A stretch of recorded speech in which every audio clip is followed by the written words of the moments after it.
অক্ষয় তৃতীয়ার গুরুত্ব অপরিসীম। আজকে অক্ষয় তৃতীয়া আমরা কেন পালন করি, এই দিনটা এত কেন স্পেশাল, এই দিনে কি কি হয়েছিল সেগুলো আজকে তোমাদের জানাবো।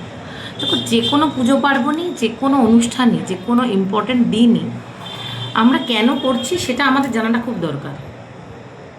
বৈশাখ মাসের শুক্লপক্ষের যে তৃতীয়া তিথি, সেই তিথিটা সূর্য উদয় থেকে সূর্য অস্ত, এই পুরো টাইমটাই প্রচণ্ড একটা বলতে পারো পবিত্র টাইম।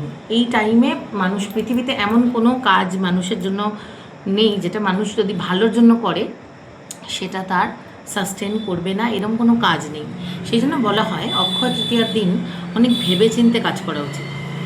এই সময়, এটা অক্ষয় তৃতীয়া মানে যে তৃতীয়ার ক্ষয় নেই, যে তৃতীয়াতে কোনো ভালো কাজ শুরু করলে সেই কাজটা ক্ষয় হবে না, অক্ষয় থাকবে। যেহেতু তুমি শুনছো যে এটা একটা অক্ষয় থাকার মতো তিথি, তো 100% প্রত্যেকটা মানুষের উচিত শুধুমাত্র ভালো কাজই করা। এবং নতুন কোনো কিছু যদি শুরু করতে চাও এই দিনে, এই কাজটা মানে খুব ভালো এই দিন শুরু করাটা। তো অক্ষয় তৃতীয়ার মূল যে মন্ত্র সেটা হচ্ছে যে শুধু ভালো করো, ভালো চিন্তা করো। ইভেন উল্টোপাল্টা কথা, গালাগালি দেওয়া, মাথা গরম করা, এইগুলোও পারলে এই দিনটাতে একটু অ্যাভয়েড করে চলো। অক্ষয় তৃতীয়া কিন্তু একটা ভীষণ ভীষণ পবিত্র দিন, যেই পবিত্র দিনে তোমরা তোমাদের বাড়ি এবং ব্যবসা এবং নিজের যে কোনো ধরনের জব, এই সমস্ত কিছুর উদ্দেশ্যে যাতে সেটা আরও বেটার হয় সেটার জন্য পুজো করতে পারো। পুজোর জন্য বিশেষ করে একটা স্ট্রং ম্যানিফেস্টেশন দেব। এই পুজোটা জেনারেলি বিষ্ণুর পুজো করলেই সব থেকে ভালো ফল পাওয়া যায়। তো তোমরা বিষ্ণুর পুজোটা যদি কাঁচা হলুদ আর তুলসীর মালা ওনাকে অর্পণ করে হলুদ আসনে বসে ওনার 1 সহস্র বিষ্ণু নাম এবং বিষ্ণু চালিসা পাঠ করে তুমি তোমার সামর্থ্য অনুযায়ী ওনাকে যেরমভাবে পারো পুজো দিয়ে যদি এই তোমার নিজের মনের ইচ্ছেটা তুমি তোমার জানাতে পারো এবং তোমার জন্য স্ট্রংলি ভালোভাবে পঞ্চপ্রদীপ জ্বালিয়ে ম্যানিফেস্ট করতে পারো, তাহলে সেই কাজ তোমার অক্ষয় হতে বাধ্য। এইটা অক্ষয় তৃতীয়ার দিন আমি সবাইকে বলবো যে তোমরা এই রেমেডিটা অবশ্যই করো। করলে দেখবে তোমাদের ব্যবসা, তোমাদের কাজ, তোমাদের গৃহ শান্তি, তোমাদের ভালোবাসা, তোমাদের শরীর স্বাস্থ্য অনেক ভালো থাকবে। অক্ষয় তৃতীয়ার দিন সমস্ত ভালো কিছু করা উচিত। এবারে কেনই অক্ষয় তৃতীয়া আমরা পালন করি, অক্ষয় তৃতীয়ার মাহাত্ম্যটা কী? এই দিন সূর্য চন্দ্র যে অবস্থাতেই আকাশে থাকুক না কেন সব থেকে উজ্জ্বলভাবে প্রজ্বলিত হয়। তো এই কারণে একটু গরমও থাকে, লক্ষ্য করে দেখবে। তো জবের ছাতু, মানে ছোলার ডাল, ছানার মিষ্টি, এইগুলো পুজোতে তোমরা ভোগ দিও। আর অবশ্যই জলো ফল মানে গরমকালের ফল মানে তরমুজ, তারপরে কলা, তারপরে শশা, এগুলো ঠাকুরকে ভোগের জন্য দিও। দেখো, আমি এগুলো বলছি নিয়ম হিসেবে বলছি না। তোমাদের যদি কারোর সামর্থ্যে না কুলায়, তোমরা যদি মনে করো যে এটা করতে তোমাদের অসুবিধা হচ্ছে, অন্য কিছু করবে, ঠাকুরকে ডাকার কিন্তু কোনো নিয়ম হয় না। ভালোবেসে বললে কিচ্ছু না দিলেও ঠাকুর তোমার কথা শুনবে, কিন্তু সেই ভালোবাসাটা, সেই ভক্তিটা, সেই কানেকশনটাই ইম্পর্টেন্ট। এবার তোমাদেরকে বলছি অক্ষয় তৃতীয়ার দিন কী কী হয়েছিল বলে এই দিনটা এত ইম্পর্টেন্ট। অক্ষয় তৃতীয়ার দিনই আমাদের সিদ্ধিদাতা গণেশ বেদব্যাসের মুখনিসৃত বাণী শুনে মহাভারত রচনা শুরু করেছিলেন।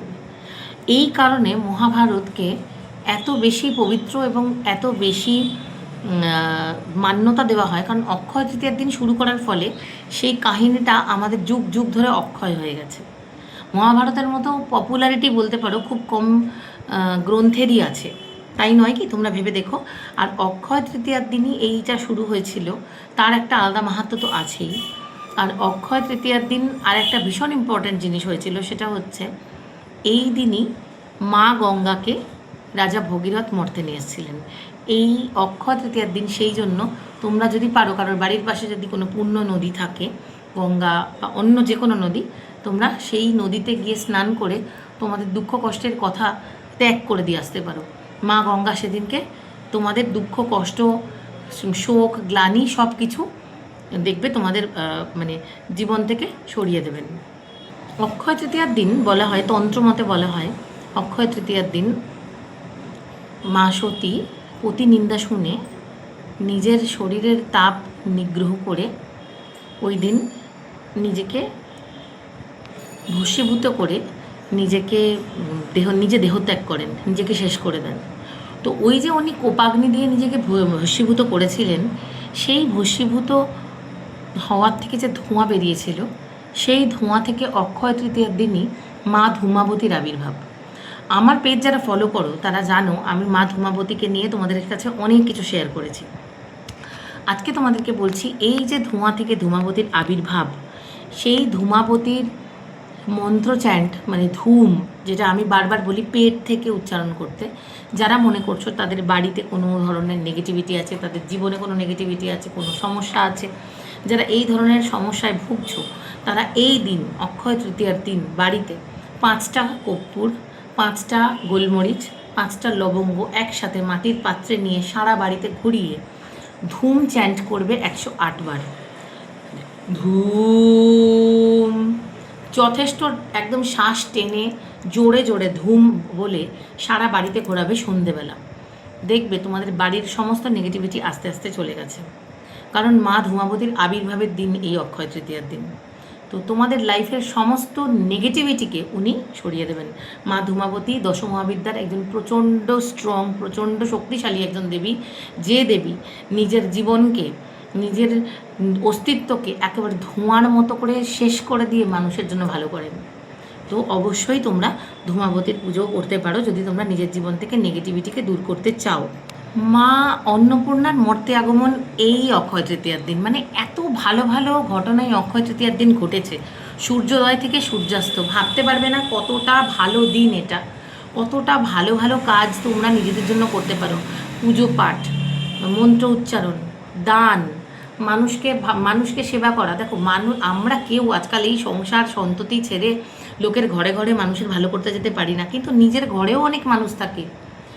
নিজের বাড়িতে যে মানুষটা কাজ করতে আসে, যে বাড়ির পরিচারিকা, তোমাদের দোকানে যে লোকটা তোমাদের সাথে হেল্পিং হ্যান্ড, আশেপাশের লেবার ক্লাসের মানুষ, এই ধরনের গরিব মানুষকে হেল্প করো, খেতে দাও, তাদের সাথে তাদের কোনো বাড়িতে কারোর অসুস্থতা থাকলে তাদেরকে ওষুধ কিনে দাও। অক্ষয় তৃতীয়ার দিন দান করলে সেই দানের মাহাত্ম্য অপরিসীম। রাজা যুধিষ্ঠির শ্রীকৃষ্ণকে জিজ্ঞাসা করেছিলেন যে মানে আমাকে বলো না যে এই অক্ষয় তৃতীয়া এত কেন গুরুত্বপূর্ণ। শ্রীকৃষ্ণ একটা শব্দ উচ্চারণ করেছেন অক্ষয় তৃতীয়ার মাহাত্ম্য বর্ণনা করার জন্য। উনি বলেছিলেন যে হে প্রথম পাণ্ডব, আমি তোমাকে একটাই কথা বলতে পারি, এই অক্ষয় তৃতীয়া হলো এক অনন্ত সুফলদায়ী দিন। এই একটা ওয়ার্ডে উনি পুরো অক্ষয় তৃতীয়ার মাহাত্ম্য বর্ণনা করেছিলেন। অনন্ত সুফলদায়ী একটা দিন। তো অনন্ত সুফল তুমি অনন্ত ভালো মানুষের জন্য ভালো করলে তবেই পেতে পারো। নিজের শুধু ভালো করলে মানুষ অনন্ত সুফল পেতে পারে না। তো মানুষের ভালো অবশ্যই এই দিন করার চেষ্টা করো। তুমি একদম ডেডিকেটেডলি একটা সময় বার করবে সূর্যোদয় থেকে সূর্যাস্তের মধ্যে, যখন মানুষের জন্য তুমি কিছু ভালো কাজ করার চেষ্টা করবে।